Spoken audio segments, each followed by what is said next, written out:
Good evening, everyone, and welcome to the Fantasy Football Fix Game Week 13 live stream. My name is FPL Nacho, and I'm delighted to be bringing this new series to the channel. Now, of course, for those that tuned in to last week, you know that we discussed the Game Week 12 live stream, went down a storm, so I'm really grateful to be bringing this live stream to you guys tonight. And remember, it is a Saturday morning deadline, so we still have tonight's price changes to worry about, so don't worry about that, guys. I'm going to be covering those off. So, as always, guys, we're going to be using the Fantasy Football Fix website, the leading FPL platform. So, if you want to improve those ranks or win those mini leagues, I know that is such an important part of the game, then be sure to head over to fantasyfootballfix.com. The tools are brilliant. I know that they have helped me a lot on my way to FPL glory. I'm still not able to reach it yet, but I'm hoping to be on the way. And as always, guys, if you are tuning in, be sure to like the video and hit that subscribe button just to show your love for the channel. So guys, just want to give you a little bit of an update on the format for this video going forward, just so that we got an idea on what is coming up. And then, of course, the floor is going to be open for you guys throughout the video to ask your questions, and it'll be a great opportunity to delve into the site and get a bit of personal opinion as well. Hopefully you value my opinion just a little bit so that I can really, help towards those decision making. So first up, we're going to be looking at the transfer stats. So basically the top 10 transfer combinations going into Game Week 13. And this is a great opportunity to see the popular players being brought in and transferred out ahead of the game week. Then we're going to be looking at hot topic number 1, and that is going to be, and you probably have guessed it right now, Chilwell replacements. I think this is definitely a great place to start, and I know that you guys are probably going to be asking that a lot in the in the Q&A section. So I think it's a really good opportunity for me to really go deep dive into this section, and hopefully that will answer a lot of your questions around Chilwell. And then we're going to be going into the Elite 11 on the website, a brilliant part where we get to check out the greatest minds in FPL. Honestly, guys, it's a privilege to check those guys out. Then we're going into hot topic number 2, which is going to be looking at the fixtures coming up, and importantly, Man United's fixtures. I really want to look at the best time to target them with their new interim manager in place. I think they could be very, very important assets from game weeks, upcoming. And then we're looking at Watford forwards. I know that's going to be a popular topic as well. And I know we've already had some of those questions in the chat already in regards to Watford forwards. So quickly look at the chat, guys, just to see who is in. Just want to say, evening, Alice. Hope you're doing well. Hello from Brazil. I hope you're doing well. And we've got Phantom Reacts. Hope you're doing well. Thank you for tuning in. Kevin, hope you're doing well, buddy, as well. Got some good people in tonight. Really excited to get this one going, guys. So without further ado, let's kick this off, as I mentioned, with the transfer stats section, as this is a brilliant part for you guys to get an understanding on what players are being brought in and out by managers. And in particular, I want to bring it down all the way here to the top 10 all transfer combinations across FPL, as this is a really great opportunity for us to just get an overview on players. So first and foremost, we can see here that the number 1 transfer combination going into Game Week 13 is Chilwell to Reece James. And that's 5.8% of the transfers going into Game Week 13 is that play. So I think, again, as I mentioned, hot topic number 1 is going to be Chilwell replacement. So it isn't no, certainty that Chilwell to James is the best move. Of course, it is very much circumstantial on your position in your team right now. I think that's really important. Of course, if you have James already, then another Chelsea defender might be more of an attraction to you. So it is just worth knowing, and I know for my personal kind of mindset, I like to know just what the general consensus in the game are doing, just so I'm not missing out on a trick. So there's no surprises that James is the number 1 transfer going in as a Chilwell replacement. His form has been unbelievable, as we know.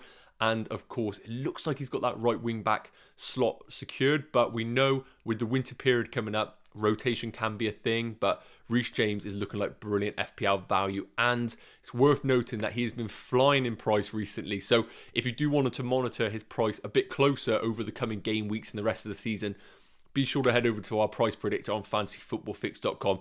We do our daily videos, but just for you guys to really monitor them yourselves, I would really recommend doing that as well. So second most popular transfer combination is Chilwell to Alonso, and I'm really looking forward to discussing about Alonso in the next section of this video, because I really think that he is such a brilliant FPL asset, but hindered so much by Chilwell. Obviously at the start of the season, Alonso getting serious minutes, showing what he could do with his returns in that Chelsea team, but basically when Chilwell came in, that was the end for Alonso, one of the FPL gods. But it's great to see him back in the conversation, and I really do think that he is definitely somebody we need to have on our watch list going forward.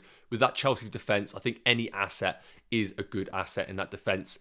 And again, I just want to pinpoint a few of these transfers. I don't want to go through all of them, but I think the third most popular transfer combination is a very interesting one, and that is Mikel Antonio to Raul Jimenez. 1.7% of all transfers are making that move, and I think that is a real indicator on the sort of fall from grace that Mikel Antonio has suffered basically over the last few game weeks. Now, I believe, 5 or 6 game weeks has been a real barren run from Mikel Antonio. Again, we could delve deeper into the underlying stats a bit later, which would be a great opportunity. But he has really fallen in terms of his underlying stats and output. And I think this is the time where managers, with their away match against Man City, looking like it might be a time to move him away. Now, guys, let me know in the chat, are you doing the same sort of move, or has Antonio already left your team? Let me know in the chat, guys. It'd be really good to see what direction you guys are going in. But Jimenez, with his coming 2 fixtures, looks like a really good move.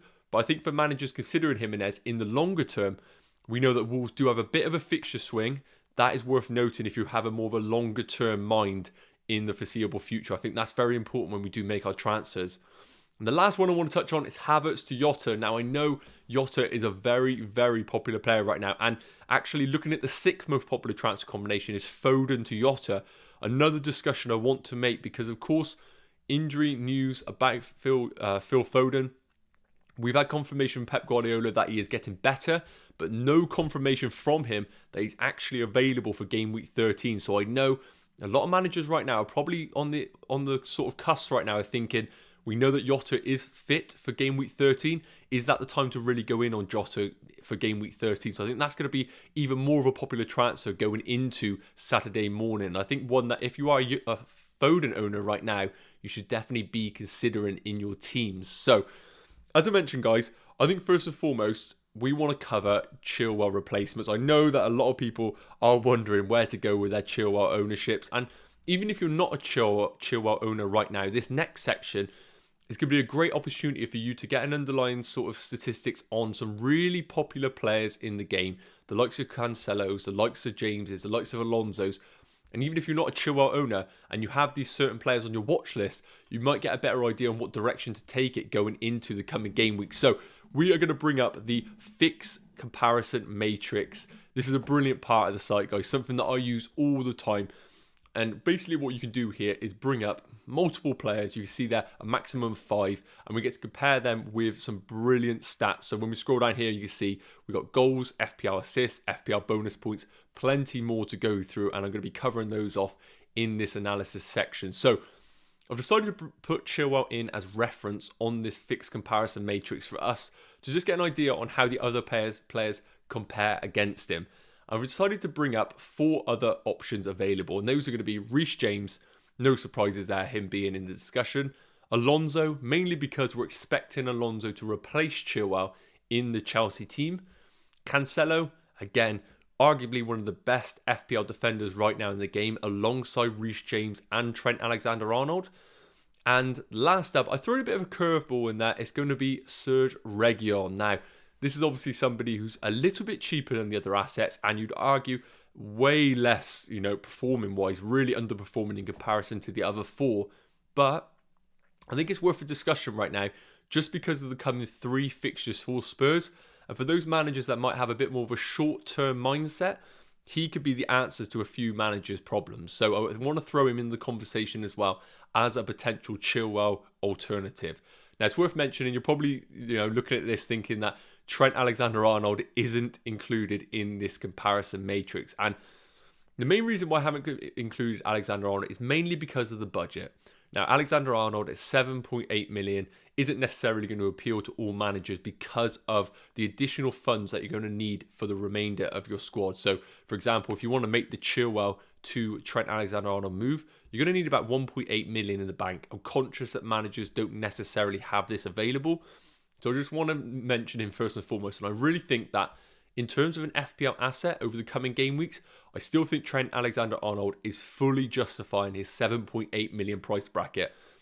His underlying stats are excellent. Fixtures are still very good for Liverpool. And while they might not necessarily be producing the underlying stats or the actual clean sheets that the likes of Chelsea and Man City are, I still think he is providing that value. And at his ownership right now, very difficult to ignore. So it's worth mentioning, my personal opinion is if you have Chilwell and can get to Alexander-Arnold, I still would definitely consider him as one of the #1 priorities for your transfers. But it's worth mentioning, I haven't included him in this just because of that price bracket. And another player that isn't included in this comparison is going to be Rudiger. Now, the reason I haven't included Rudiger basically is because of his position in the team. Now, he'd be the only centre-back that we're comparing against wing-backs and full-backs. And we know right now in the game that the value is all in those wing-backs and full-backs. Now, if we are looking for an asset which is mainly going to have guaranteed game time over a crazy winter period, then I think Chilwell to Rudiger is the play to make. I really do think that he is the option for you to go for if you really don't want to take risks. And now I'm going to say that in inverted commas because I really think the risk conversation is a little bit of a myth for some of these assets, in particular the likes of Cancelo and even Reece James possibly going forward. But I think if you want guaranteed minutes in your defence, I think Rudiger is the play. But at 5.7, 5.8 million, if you can stretch your funds to the likes of Reece James or Cancelo, I wouldn't bat an eyelid. I would make that move. But those are the reasons why those two in particular aren't included in this comparison. So without further ado, let us look at these assets in particular. Now, I'm looking at this across the course of the season so far from game weeks 1 to game week 12. And we can see first and foremost that minutes are a bit of an issue when we do compare the players here. You can see there that Cancelo has considerably played more minutes at 1,068. Cancelo on only...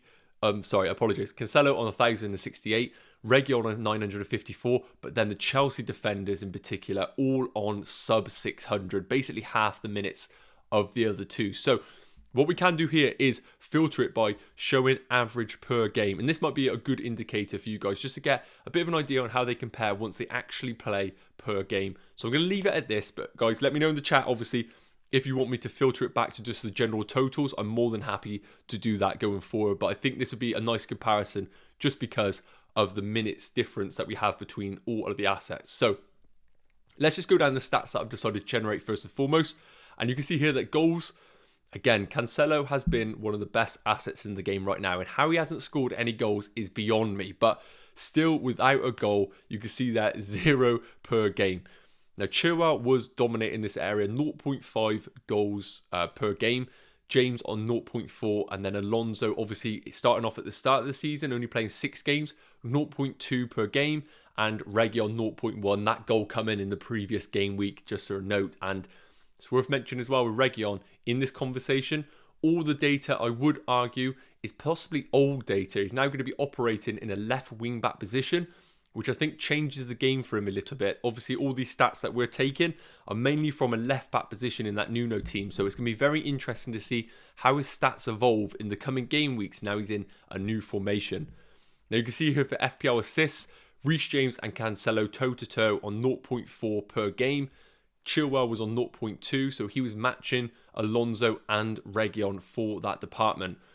Now, FPL bonus points is another area that I really want to touch on because this is sometimes the difference between a good asset and a great asset. And there's definitely no coincidence that assets over time are bonus points magnets because of the way that they operate in the game. Don't ask me to explain the bonus point system. As everybody knows, it's a very complex part of the game, but it clearly does cater towards certain players. As we can see here, again, only a small sample size, but 1.4 bonus points per game for Reece James. And when we compare that to the likes of Reguilon at 0.5, that's a very, very big difference there. So it kind of justifies where Reece James is getting those huge hauls from, really, when he's averaging 1.4 bonus points per game, which is outrageous to consider. But I think the one I really want to look at here is Cancelo averaging 1 bonus point per game. And this is massive because when we look at the data range, he has played 1,068 minutes. So it's not a short spell like Reece James. This is over a longer span. This is over a third of the season. And he's still maintaining those kind of underlying stats. Hints to me that is an asset that is consistently going to be a brilliant asset going forward. So I really do think that is somebody who is going to be ticking along nicely looking at the underlying stats. Now again, touches in the opposition box. Again, when we're a defender, we don't necessarily need to see these stats higher than other assets, but I think it is worth looking at. And Chilwell, again, was dominating in this area at 4.3 touches per game, which is massive when we look at the likes of Reguilon at 1.5, even the likes of Cancelo at 2.4, and of course Alonso at 2.5. But I think the big thing here is that we can see that James and Chilwell, those two operating in this two-core formation, are really being encouraged to get into the box and get those touches. And you can see that even when Alonso was in the team, getting 2.5 touches per game. I think that's going to be a trend that's going to continue going forward. Whereas when we see the likes of Man City's fullbacks operating more inverted in the midfield, that's probably a different sort of way that they're operating in regards to Tuchel's wing-backs. Reguilon is going to be a very interesting discussion. I don't expect those touches to decline over the coming game weeks. I only expect them to continue to improve, as I think when we've seen Conte's sort of shape, I know they were bad in that Europa League, but I expect that to slightly increase now that they're encouraging those wing-backs to get in the box. Last up, I want to look at the shots department. Again, Cancelo leading the way on 2.3 in this area, just highlighting what a brilliant asset he has been this season. And for those that didn't know, I believe over the last 4 or 5, he was matching Mo Salah over that period. I don't have the stats to me, I apologise. We can delve into them a bit later. But he was in unbelievable form. And at 2.3 shots per game. And again, guys, over the minutes played that they have, it's unbelievable to see this kind of consistency for him. Now, Chilwell was at 2.2, a good reference point for him when we look at the likes of Marcus Alonso at 1.8 and James at 1.3. Reguilon at 0.5. So, I think what is important here is to note is we're coming into a winter period where rotation is going to be an issue. Now, I think a few managers are debating, should I bring in Marcus Alonso? Could he be a rotation risk? Now, coming from a Chelsea fan right now, I don't necessarily think the rotation for Alonso is going to be as drastic as some think. When we look at the squad available, there's only really secondary options available. You have Azpilicueta, who could play as a left wing back, but really historically has never done so. Hudson-Odoi or Pulisic, again, operating as a left wing back is not in a preferred system. And again, we're losing that left-footed defender that is so essential to the way that Tuchel plays his teams. So I do think that Alonso's minutes are going to be a bit more consistent than a lot of managers are worried about over this winter period. So I think it's worth mentioning that first and foremost. I'd also think for managers that are thinking about Reece James, I'd argue that his rotation is probably higher than the likes of Alonso. Now, of course, with his form right now, I would say that he is undroppable as we speak. It is clear that he is one of the best Chelsea assets in the game and one of the best assets in the game right now as we speak. But we know that Azpilicueta can play right wing back. We know that Christensen can play right centre back to accommodate that move. So I wouldn't necessarily say that Reece James is as nailed in comparison to Marcus Alonso. I think they both are going to get significant minutes over this winter period, as we know Chilwell is ruled out for the rest of the year.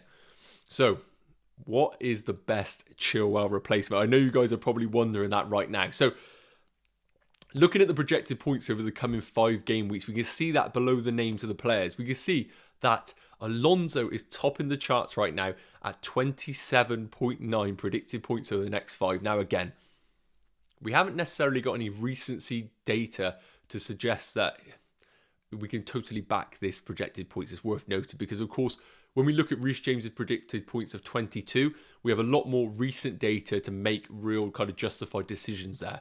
But Alonso at 27.9, we're taking the data that we've seen over previous game weeks and with the expected minutes we're going to see from him, and of course the fixtures, he is top of the charts right now on 27.9. Now you're probably wondering, why is Reece James on only 22 in comparison to Alonso? Now again, this could have a few opportunities. This could be a potential minutes risk. As I mentioned, we could see with 3 games of the week, Tuchel giving some minutes to the likes of Azpilicueta or even the likes of Hudson-Odoi in that right wing-back position. So I think that's probably what slightly hindered his his projected points. Now, when we look at Cancelo at 26.2 predicted points, again, serious points over this period and near enough matching Marcus Alonso. But what we know with Cancelo is that we were getting clear data over a larger span. So I think you can make that decision to go Cancelo with these projected points a bit more confidently than you might do with Alonso. And Reguilon at 17.7 points. No surprises there right now. With Spurs' defence, clean sheets aren't necessarily coming thick and fast. And that is such a big part of the game, obviously, for FPL defenders. That is why it's 17.7, not really necessarily a consideration right now. Although I do think if you're looking for a differential, could be good over the next 3 game weeks. So what to do with Chilwell? Right. First and foremost, I think if money isn't an option right now, I do think that Chilwell to Cancelo is still the play to make. Now, I know Reece James is getting all the headlines right now, but looking at the underlying stats right now for Cancelo over such a significant time, I still think that he is one of the best FPL assets available. So Chilwell to Cancelo would be my recommendation if you are looking to do a move sideways. Now, if it's a shootout between Reece James and Alonso, Reece James wins that battle every day of the week. I know his projected points are less than Marcus Alonso, but I think we're getting a bit more understanding of how he's operating right now in regards to form. Again, Marcus Alonso, lack of match fitness. I don't necessarily think that we're going to be getting the best version of Alonso in the coming game weeks like 13 and 14. So we know that Reece James is up to form. Reece James will be a number 1 Chelsea defender switch. And if you're currently sat there with Cancelo and with Reece James in your team and you have Chilwell as well, then I think the Chilwell to Alonso move is justified. Again, we could deem it a bit of a risk because of the match fitness recently for Alonso. And again, we don't know necessarily whether he's going to be playing week in, week out. We don't know whether the match fitness is there. But I think it's sometimes a risk worth taking. And we know, as an FPL asset, his offensive returns are brilliant. And we know that that is probably going to be a consistent theme if he does play 10 game weeks. I think there is going to be attack and returns over that period. And when we get the opportunity at 5.6 million, when we compare it to the likes of Chilwell, Reece James at 6.1 and Cancelo at 6.6, I do think that an opportunity to get a defender at 5.6 million who is going to be playing consistently in a Chelsea team who have brilliant defence is a very difficult player to pass up on. So that is my running order, guys. Cancelo number 1, James the number 1 Chelsea asset, and Alonso as the second best Chelsea asset if you already have James and Cancelo. So let me know in the chat, guys. Who is your number 1 Chilwell replacement? I really would like to know. And I just want to check out, obviously, guys, in the chat, because I'm conscious I've been rambling on for a bit of time here. I want to see what people are thinking. A shout out to Tom for making up for the lack of engagement that I've been doing over the last few minutes.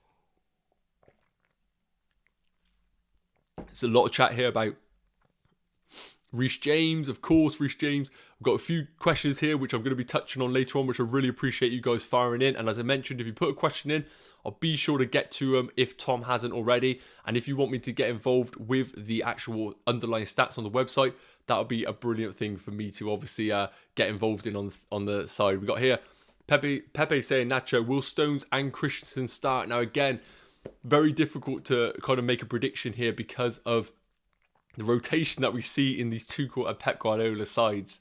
I think Diaz is going to come back into this Man City team. So it's naturally a shootout between Laporte and Stones. I think really if you own Stones, you probably do just start him and hope for the best. And probably the same alongside for Christensen. I think with the defence that Chelsea have right now and the underlying stats, I really think that if you bench a Chelsea defender, you're kind of asking for trouble right now, even though you might have the risk of rotation, of course. So it's worth mentioning that. But I think, again, if you own both of those assets and you can do a sideways move to Cancelo or to Reece James, you don't own them already, I still think longer term that is going to help you big time because it is going to give you probably more guaranteed minutes and, of course, those attack and returns, which I really think is a big part of the game. Now, another question from Eddie that's asked, do we think that Foden will play? Now, again, from the recent press conferences, we know that Foden has still got a knock, but he has been training. Now, we don't know whether he has been actually confirmed available for game week 13. The recent press conference basically said that there's no yes or no. What do you expect from Pep Guardiola? But I do think right now that if you are sat there with Phil Foden, again, we're going to be looking at a comparison between Foden and Jota, which I think is a very interesting debate. I think if you want to get guaranteed minutes this game week, and I say guaranteed because we know that Jota has been in training, then I think Foden to Jota is a solid move. But again, you are selling an asset like Phil Foden in the Man City team ahead of a good fixture against West Ham. I think that you are taking a bit of a risk there. But if you have no other transfers that you need to make in your team, I think that is a solid move if you want to get a bit of guaranteed minutes in your team. So guys, we are going to be dipping now into the Elite 11 on Fantasy Football Fix. And this, again, is a brilliant part of the site, which I'm really excited to show you guys because it is something that a lot of people don't get to see. And you guys who are tuning in right now get the opportunity to see some amazing managers, their teams, and their potential transfers. And some have already made their transfers, which is great to see. So for those who don't know, the Elite 11 on Fantasy Football Fix is basically accumulation of top managers who've been playing the game for God knows how long, but they are some of the OGs of the game. And as you can see, they're unrivaled 74 top 10k finishes and 55 top 5k finishes. So we're looking at some serious FPL managers, much more knowledgeable than myself. I'm here just to obviously kind of show you guys it more than anything. So when we come down here, guys, we can see the consensus 11. And this is basically made up of the most popular players from all of the Elite 11 managers. And it builds a team ahead of each game week. And we can see here that the consensus 11 team going into game week 13 is on your screens right now. And we can see here there's no surprises with some of the names and popular players within the game. Cancelo, we touched on, Trent Alexander-Arnold and Reece James. And a midfield four that I think is probably one of the best that you can get right now in Salah, Jota, Foden and Rafinha. And a front two of Jimenez and Tony. So interestingly, Antonio on the bench. Again, I do think that is definitely an argument that we need to have. But away against Man City, I could definitely understand the move there, benching an asset like Antonio with his recent form. And of course, the fixture against one of the best defences in the league. And you can see here the consensus 11 top transfers. We can see here that Chilwell to James, the most popular top transfer.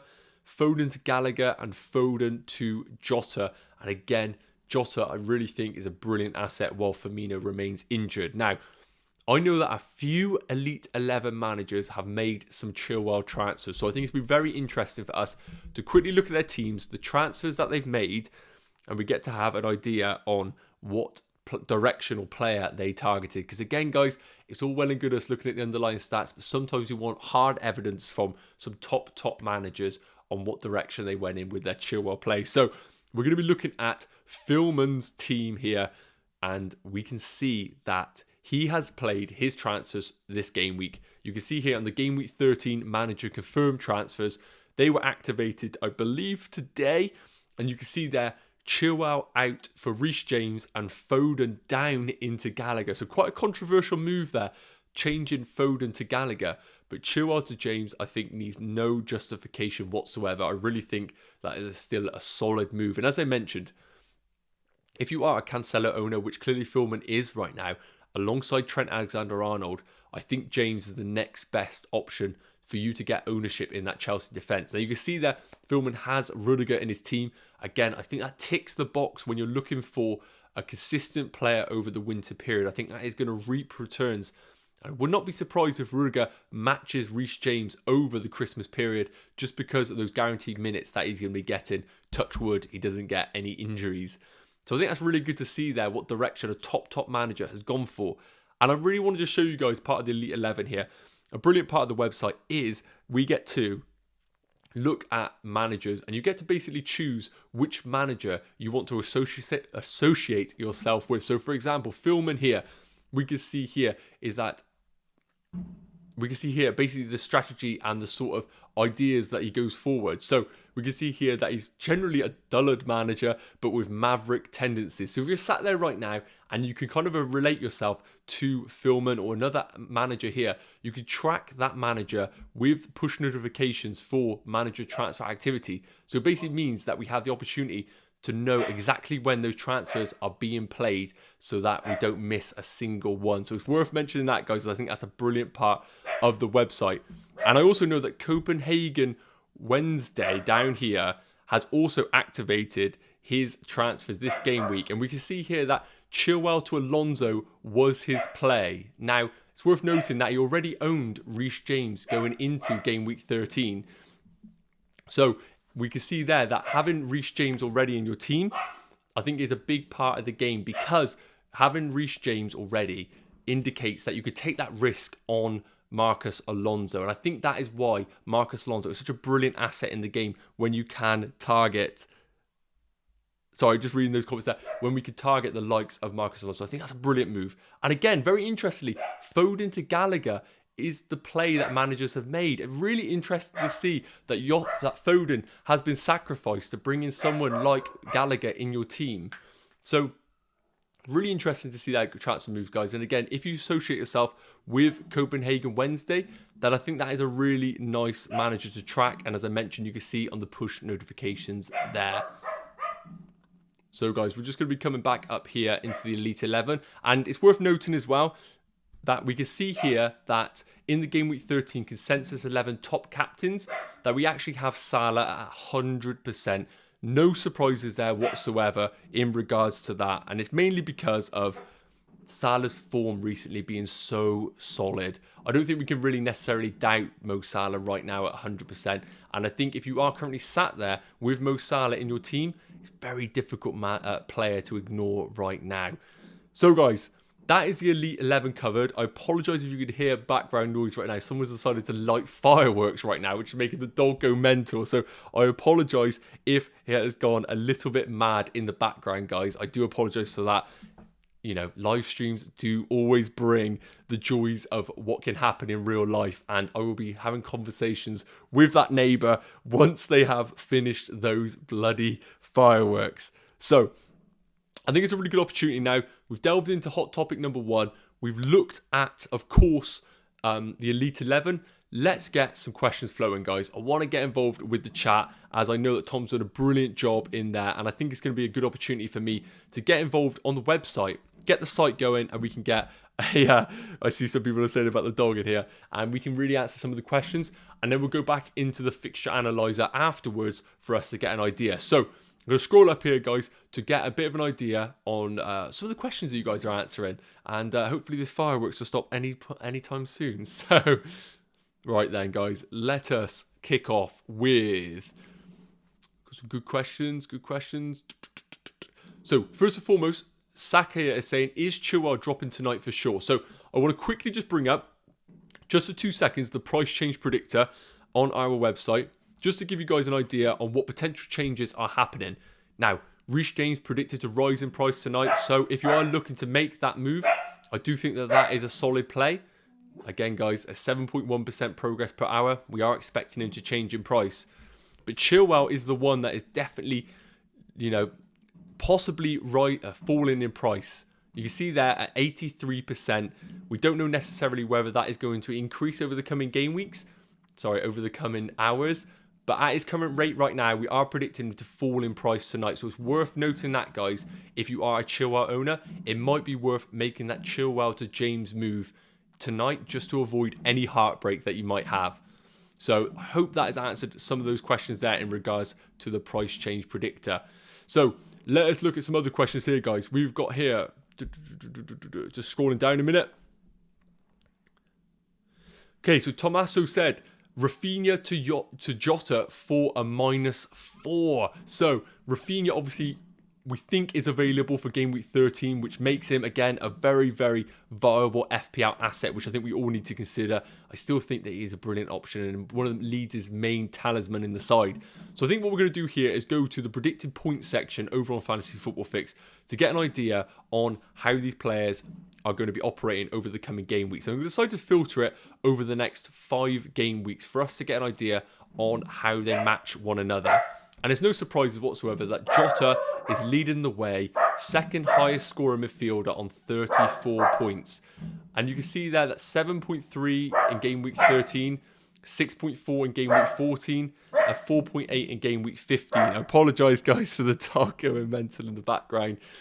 And guys, as I mentioned, the coming game weeks, Jota is dominating Rafinha. You can see there that Rafinha on 19.6 points.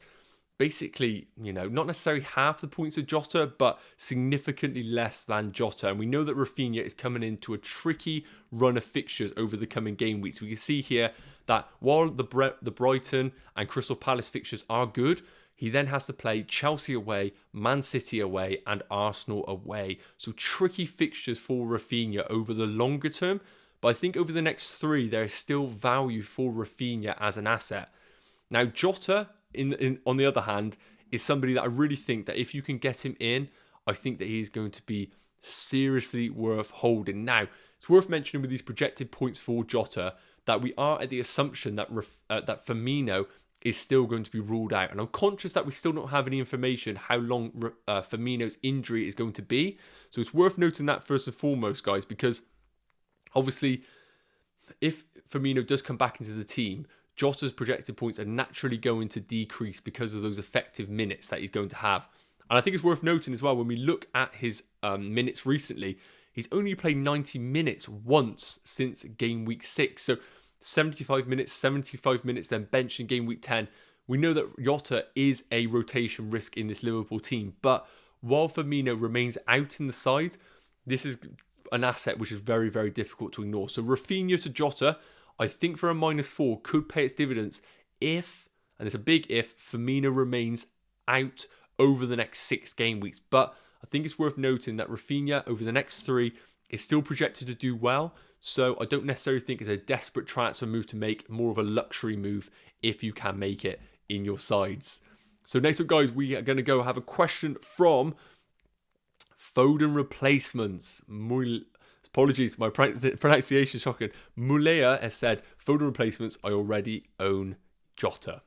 Right, so this is a very fascinating point, guys, again, because Foden, with his injury recently, has made him less and less of an attractive asset in that Man City team. And for FPL managers and owners right now, me being one, we're kind of questioning whether he is going to be an asset worth holding over the coming game weeks. Now, while we're just on the projected points right now, we can see that Foden is projected to score 19.2 points over the next 5 league matches. Now, again, this is completely dependent on that injury news, but we can see that 2.1 points in game week 13. So clearly, with that knock, we're not necessarily predicting him to score many points because of that potential injury in game week 13. So as potential replacements for Foden, when we look at just the projected points alone, we can see that, as you mentioned, Jota, the #1 replacement, I do believe, for Foden. But it's worth mentioning, like you said, Jota you own currently. And we're going to rule out the premium assets as an option, but the Man City duo of Gundogan and Bernardo Silva are both ahead of Foden in the projected points at 23.6 for Gundogan and 23.1 for Bernardo Silva. Now, I've not necessarily been the biggest advocate for Bernardo Silva or Gundogan in this Man City team, just because of the way that they've been operating in the team. I didn't necessarily think that they're going to be the most explosive Man City assets. But when we look at Bernardo Silva's returns so far this season, you can see game week 12, 8 points, 8 points again in game week 11, and of course that 11-pointer in game week 8. And importantly, when we see it here, shot volume, I think, is the big thing that is not the selling point for me. 2 shots, 0, 1, 3 for Bernardo Silva over the last 5 game weeks. Don't necessarily scream out to me like he is necessarily going to be an explosive asset. Now, while he's consistent, I don't think he's necessarily getting into the areas to continue the run of form that he has been in. And when we compare that to the likes of Gundogan as an asset, you can see that the shot volume is even worse for him. And it's quite surprising because Gundogan has been an asset over the recent years that has been getting into the box and delivering attacking returns. But if it's a shootout between Gundogan and Bernardo Silva, I think Bernardo Silva is winning that battle right now. But as I mentioned, if you do want to go for a Man City asset, Bernardo Silva wins that battle. Otherwise, I think holding on to Foden is still the best move to make over the coming game weeks. So guys, we are going to answer a couple more questions in here. We have got one from Tim Lay that said, should I downgrade Foden to Bernardo Silva or Bowen in game week 16? Well, as I mentioned, with those projected points there, we can see that Bernardo Silva is considerably projected to score more points than Bowen. We can see Bernardo Silva on 23.1 and Bowen on 18.2. So no real comparison there right now. I think the only conversation we need to have between the two is Bernardo Silva at 7.2 million and Bowen at 6.4. Now, I mentioned about the shot volume of Bernardo Silva being significantly lower. And when we look at Bowen, I think he's been an asset that has been not necessarily under the radar, but underappreciated by managers, mainly because of Antonio's recent returns. But we can see from Bowen a bit of consistency here. 9 points in game week 11, 11 in game week 10, and that 6-pointer and 7-pointer in game weeks 8 and 7. And I wouldn't necessarily say consistently the shot volume is significantly better than Bernardo Silva. We can see those 6 shots in game week 10, which was obviously a big kind of highlight of his recent underlying stats. But between those, 2 shots, 3 shots, 2 shots, so not necessarily a massive explosive asset, but delivering consistent returns. And at a million less, although we do have Bernardo Silva to score more points than him over the 5 game weeks, I do think that Bowen is one to consider. But with the coming game weeks, it's worth noting why a lot of managers are being put by Antonio. Man City away, followed by Brighton, followed by Chelsea and Arsenal in game week 17.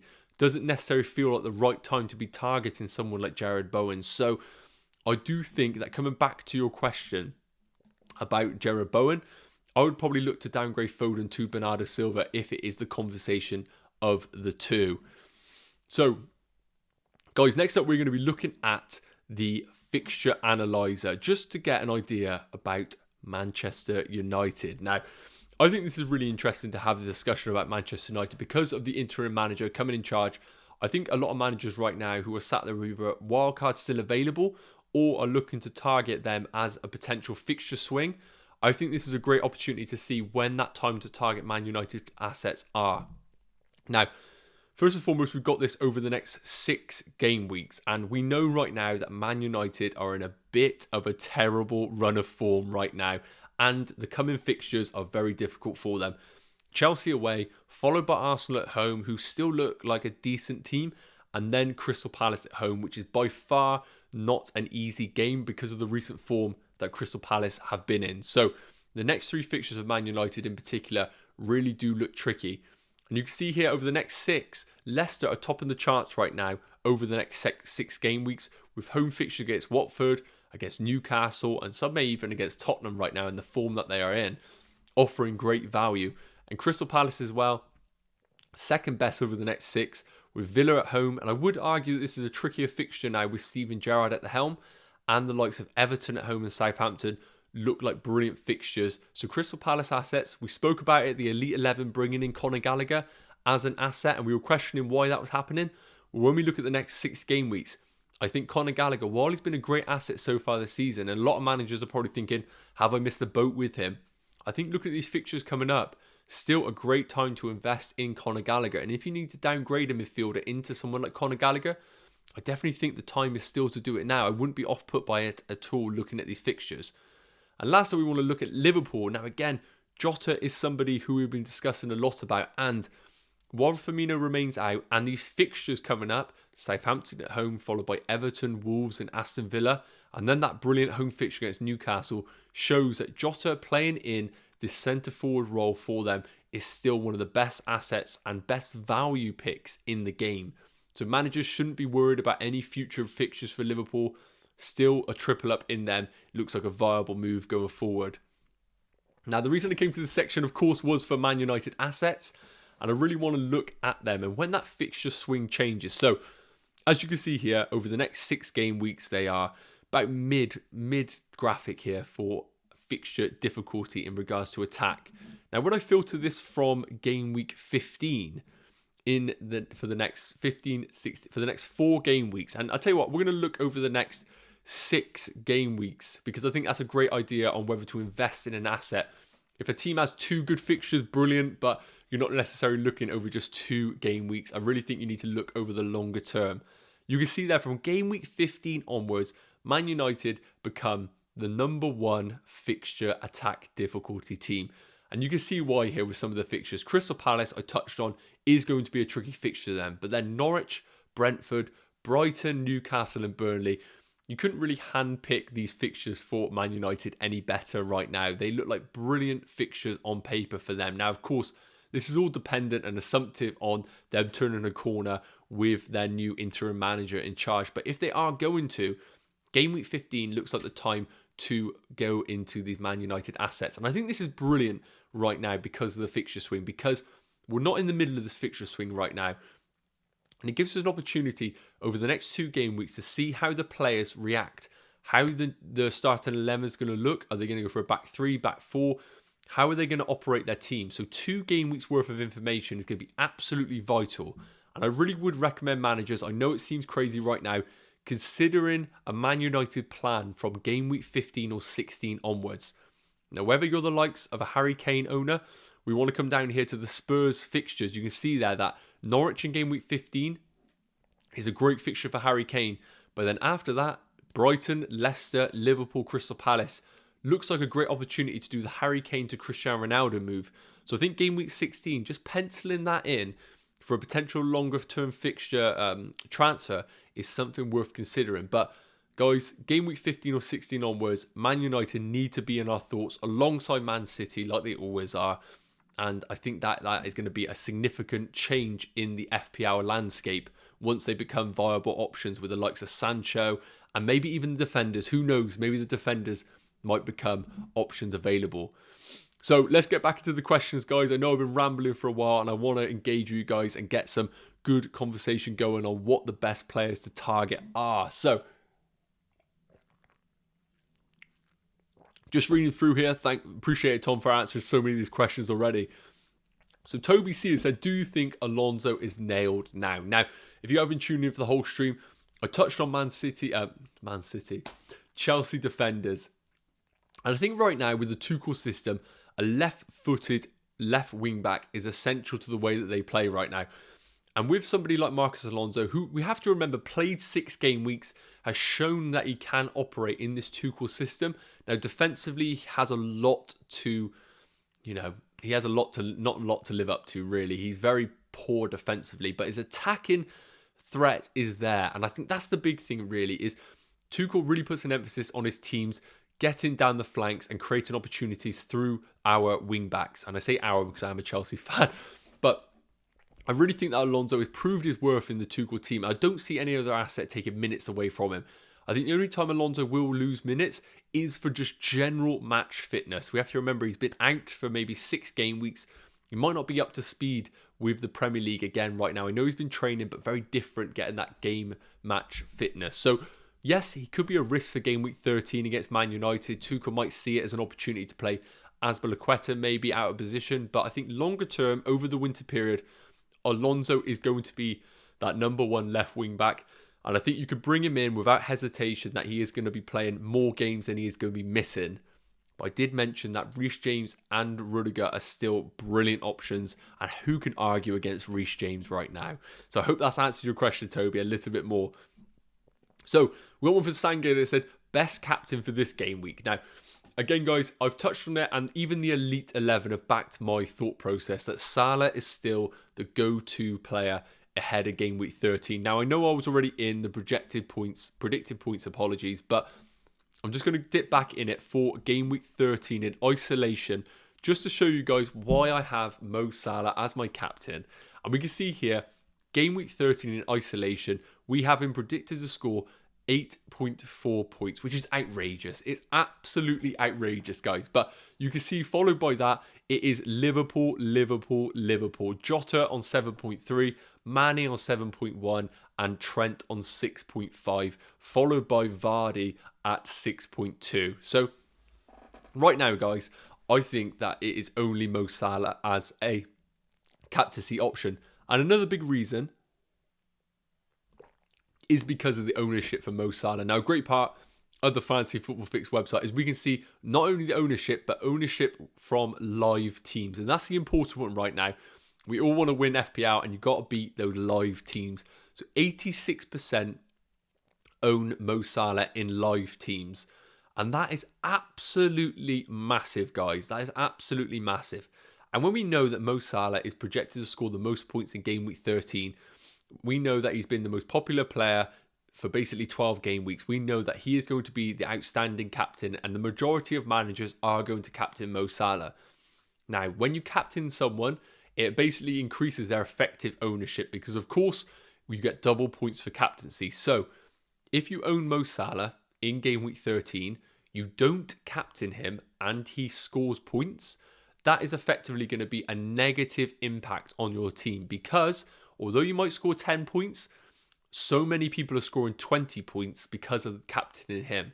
And if your so-called differential captain doesn't match Mo Salah or even gets a little bit less, you are looking at a serious impact on your ranks. So, yes, I know it's boring, but I just think right now FPL is a 14-man game, and when it comes to captaincy, it has to go on Mo Salah, because not only are his projected points better than anybody else, but the ownership makes it very difficult to look past him. So I know it's boring and I do apologise, but Mo Salah has to be captain for game week 13. If you are a braver manager than I, then of course you can take a risk elsewhere, and some of the players that I did touch on can be alternatives to him, but I just don't think the time is right now. Okay, we got a chat from Salvador who said, any discussion on Hudson-Odoi playing this weekend? Has been playing a lot recently. Okay, so I think Hudson-Odoi is a really good discussion to have right now. And I'm going to come back into the fixed comparison matrix to have a quick look at Chelsea midfielders in general, as this is a brilliant opportunity for us to see whether there is a Chelsea midfielder that is standing out that we can target. Now, of course, the Chelsea midfielders aren't necessarily the most explosive assets right now in the game. We know that there is mainly defenders available and they get all their goals. And with Lukaku coming back into the fray, definitely something that we need to consider going forward. But the midfielders are still the place where we could get big points. But again, it's which midfielder to target. So we're going to be looking at just quickly some comparison here. I'm just going to bring up Hudson-Odoi, Mount and Havertz. Let me know in the chat if you want me to throw in any more Chelsea midfielders into the conversation. But I don't necessarily think that we need to be targeting any others outside of this. Maybe Ziyech and Pulisic, but to be honest, guys, I'm not even going to throw them into the hat because I know that their rotation is so high right now. But I'll tell you what, I'll throw them in there right now just as a conversation starter, just so we can see how we are faring against one another. Okay, so as you can see here, guys, we're going to do it by showing average per game. And you can see here that, first and foremost, our projected points for Chelsea midfielders are not high. When we were discussing the likes of Mo Salah and Jota and Mane, this is absolutely shocking in comparison. Now, Hudson-Odoi with 13.4 projected points, Mason Mount on 18.6, and then after that, guys, Ziyech on 9.3, 4.3 for Pulisic. I think that reflects the major rotation risk we see in this Chelsea team. Now, let's have the assumption that Lukaku, maybe not from game week 13, but game week 14 is going to be their main man down the middle. There are so many players that are going to be contesting for 2 spots. There are going to be Hudson-Odoi, Mason Mount, Havertz, Ziyech, Pulisic, and Timo Werner, which we haven't even put into the equation here. So minutes are going to be shared across the board. And I think going into the winter periods right now, I think it isn't the time to invest in Chelsea midfielders. When we look at other teams, the likes of Liverpool, the likes of Man United, maybe not Man United, but likes of Man City, we sometimes can pick and choose which players are going to play week in, week out. And Chelsea definitely fall into the category of rotation risks. And I think going forward, although Hudson-Odoi has been delivering, you can see here in the average per game, 0.2 goals per game, 5.2 touches in the opposition box, which is more than any other Chelsea midfielder, 1.3 shots per game. I don't necessarily see stats here which are making me think I need to take that risk on Hudson-Odoi. I think the only reason I would consider him is because at 5.3 million, he offers a little bit of cash available. But if it's a shootout between Hudson-Odoi or the likes of Conor Gallagher, who's a little bit more expensive, I think Conor Gallagher wins that battle every day of the week. Going to be getting guaranteed minutes in that Crystal Palace team.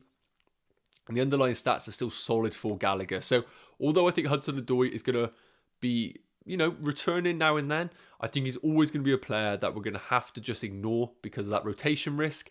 And I think that's a big enough reason to avoid him. So I hope that's answered your question a little bit.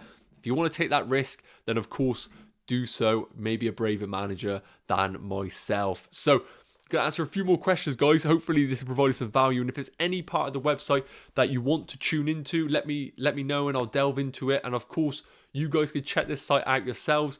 Head on over to fantasyfootballfix.com. And as always, guys, if you want to support the channel, make sure you like the video so more people can view it at least and get a bit more insight going into game week 13. So a few more questions here. We got one from Victor. Any opinion on Leicester midfielders, Maddison or Barnes? They're going to replace Norgard. Also, what about Spurs defenders? Dyer, for example. So I think first and foremost, we look to the Fixture Analyzer for Leicester. And I think it's worth noting that they have the best fixtures over the coming, over the coming 6 game weeks. We can see there with Watford, Southampton, Aston Villa, Newcastle, really, really good fixtures for Leicester. But I think when a team like Leicester aren't necessarily operating firing on all cylinders, I don't really think it is the time to pull the trigger on either of those assets. I think you're really making that based on an assumptive and assuming that both are going to fire.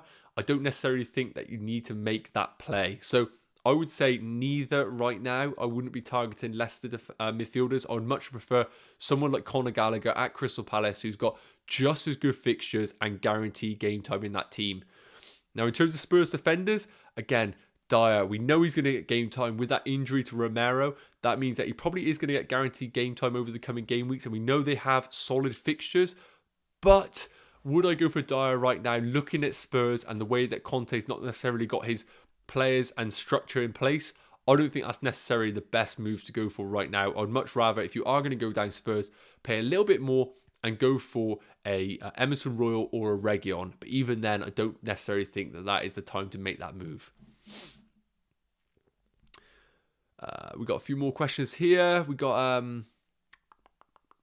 Samir said, with 2 free transfers, should I get Alonso and Jota for Mbeumo and Diaz by taking a -4 hit and downgraded my bench striker? Well, we discussed this first and foremost in regards to Jota in terms of projected points. We know that he is up there with one of the best assets available in the game. We already know that. But in terms of whether you should make that move for a -4, Alonso and Jota, like we said, are projected to score many, many points. I probably would consider that over a -4 or -4.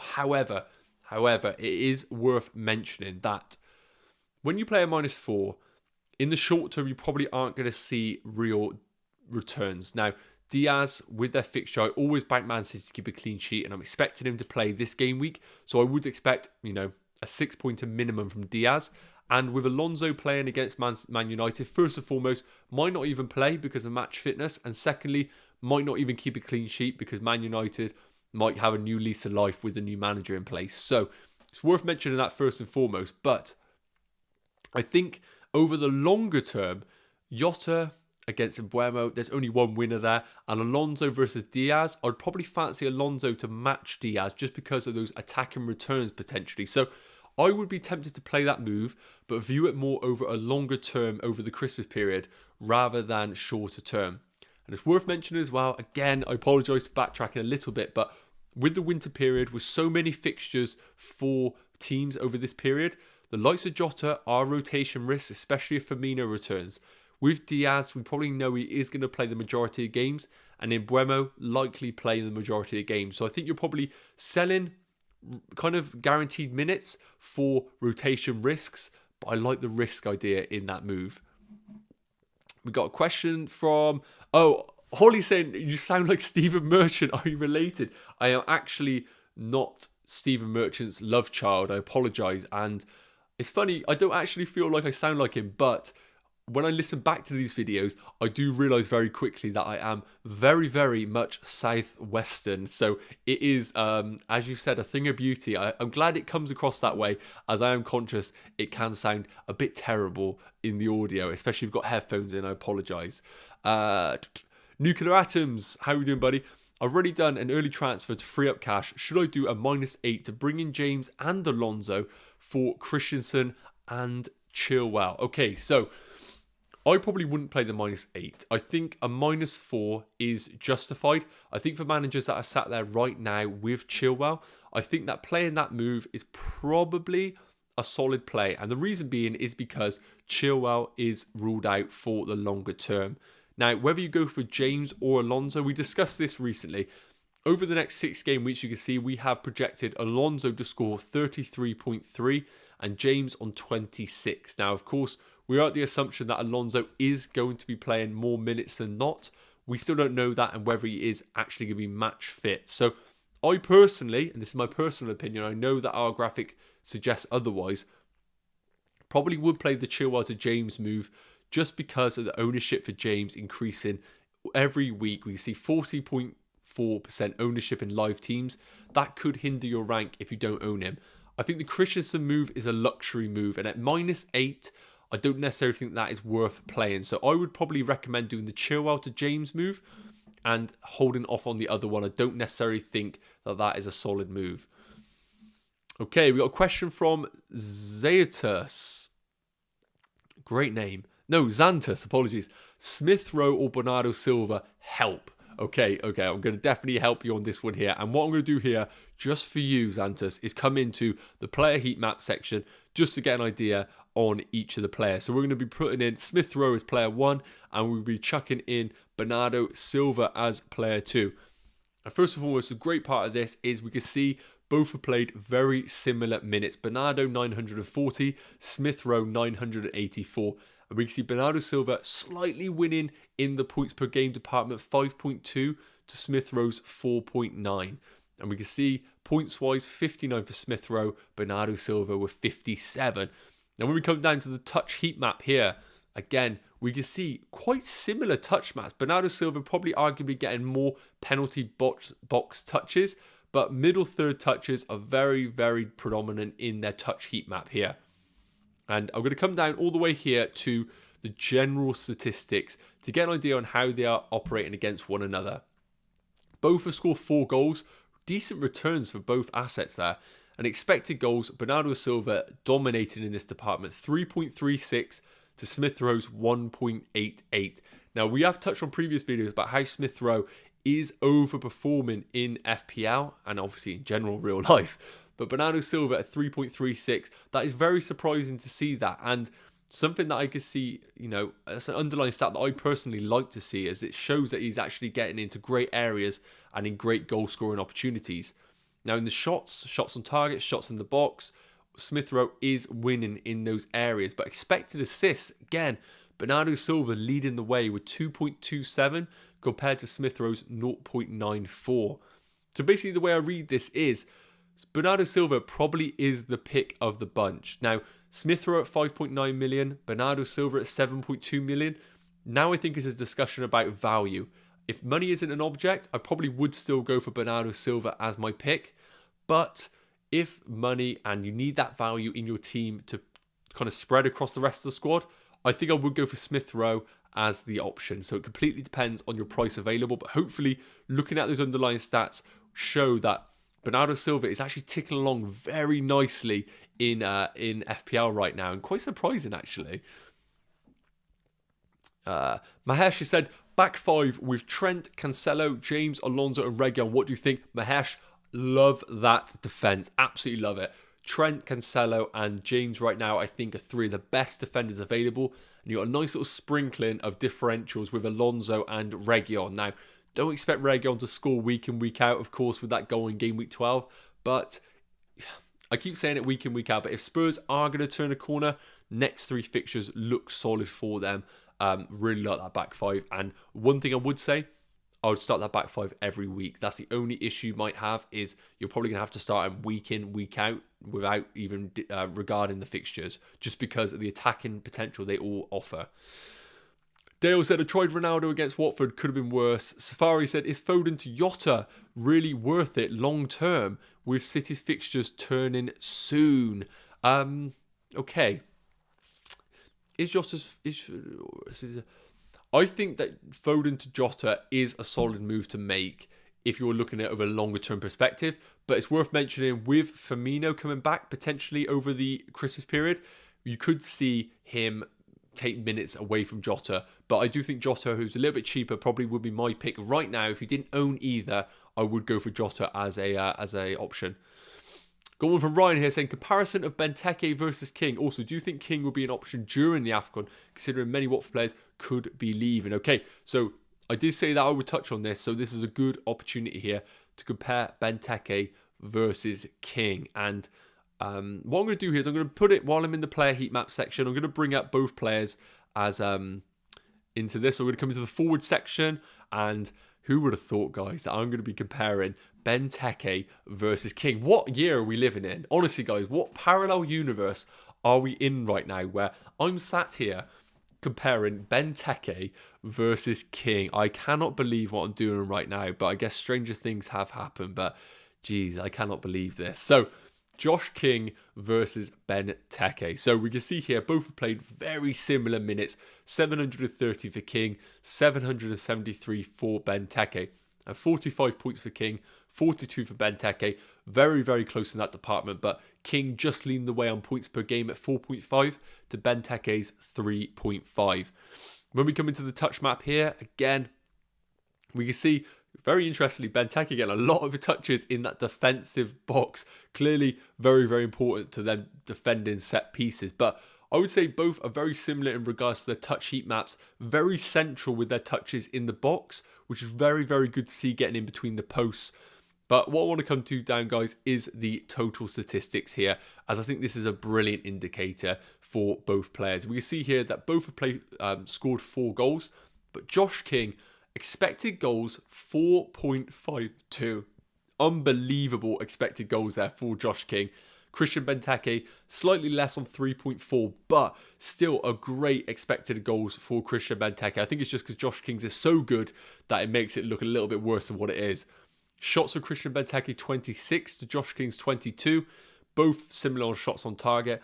And again, expected assists, very close between the two. 2 for Josh King and 1.72 for Christian Benteke. So, in terms of underlying stats right now, Josh King just nicks it, but I think both are offering brilliant value. Now, when we look at the price point for both, we can see that King priced at 5.6, Benteke at 6.4. I'd probably argue that that is probably the selling point right now to go for Josh King, just because of the price point difference. I think underlying stats are in Josh King's favour, and I don't necessarily think that Benteke is showing the underlying stats suggest that you need to pay the additional for him.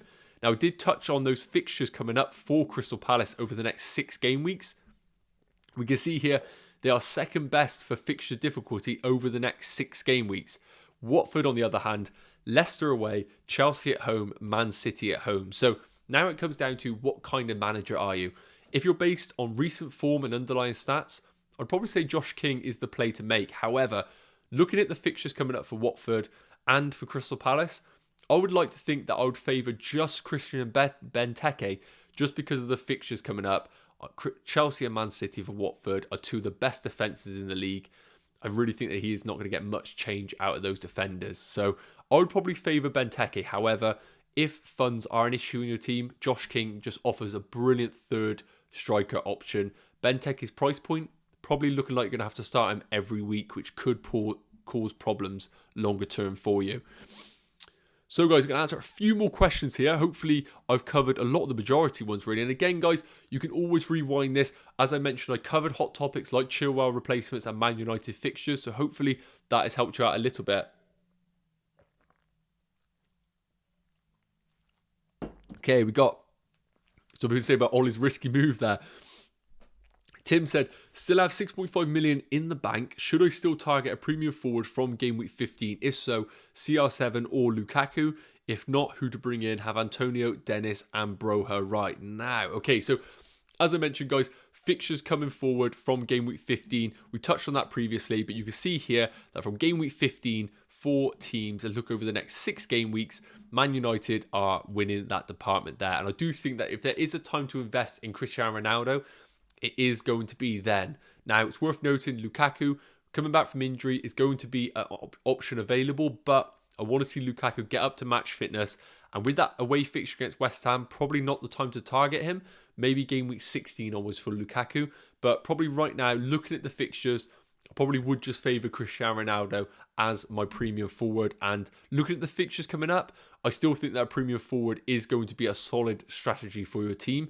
But again, it's completely team dependent on what direction you go with in your team. It's worth mentioning that. So I think we're covering quite a few here. Again, guys, if you're asking Chelsea questions, I'd really recommend, once this ends up, rewinding it to the first quarter of the video. We've done a deep dive into the best Chilwell replacements. We looked at Cancelo, Alonso, James and Reguilon. Really recommend going into that because I've done about a 15-minute segment, which really helped you guys, I think. Got good discussions here, guys, actually. It's good that you guys have been chatting in here. Watford fixtures are horrible. Agree. Watford fixtures are terrible. Probably not the way you want to go right now. Theodore said, Son and Cardi, yeah, Son and Vardy, which one is better? Okay, so again, this is completely team dependent, Theodore. Basically, it's all about right now what kind of direction you want to take your team. If you want to go for the premium midfielder spot in Son, then over the next 3, I think that's a solid play. But again, we're not seeing too much from Spurs as a team and as a unit. So I probably would be not necessarily tempted by that one. Vardy, on the other hand, with the fixtures coming up, he probably is the play over the longer term, over the next 6 league matches, as we mentioned with Leicester having decent fixtures. So I probably would say that Vardy opens up the premium forward slot for you to continue having, maybe up until game week 16 where you want to target the likes of Cristiano Ronaldo. But again, very difficult for me to compare just because of them being in different positions and different price points. Hope that helps. And we got one from Rafa and Reza TV saying, so play Antonio versus City, you think? Personally, don't see Antonio getting much returns from a Man City team. He was rested in the Europa League, so we know he's going to be available and fit for game week 13. But I do just think that, he is going to be really struggling to get any returns against Man City. That's worth noting. So, guys, I think that is up to date with the questions. I'm conscious we've been going for an hour. I think we've covered most of the main topics here. So I think that is going to leave me with saying thank you so much for tuning in, guys. I'm glad that you kept up with the fireworks in the background and the dog barking. Always carnage, I know. But hopefully that we have covered all of the hot topics. And again, if we haven't answered your question, be sure to rewind the video. Check it out on the hot topics section. I know that we covered a lot of big talking points, and I know you don't want to miss that one, guys. So I want to say a big thank you for tuning into the video. If you are still in it and you want to like the video, really do appreciate it, guys, just to support the channel. Obviously producing plenty of content we are. Make sure you hit that subscribe button so you don't miss a thing going forward. So, guys, thank you very much for tuning in. We are going to be, of course, answering any questions that you have in the coming videos, and I hope you guys have a great game week 13. As always, check out fantasyfootballfix.com. All the links are in the bio. Make sure you check out our tools, help you win those mini leagues and win those cash leagues, which are so important. So thank you guys for tuning in. And of course, we will be doing this Friday night live stream again. So be sure to check out that one. And hopefully we can drop another live stream during the week where I know we have another deadline. So hopefully we can talk to you guys and get a deadline chat going. I think that'd be very valuable for you guys. So we will see you again, guys, over the weekend. Have a great game week. Take care. Cheers.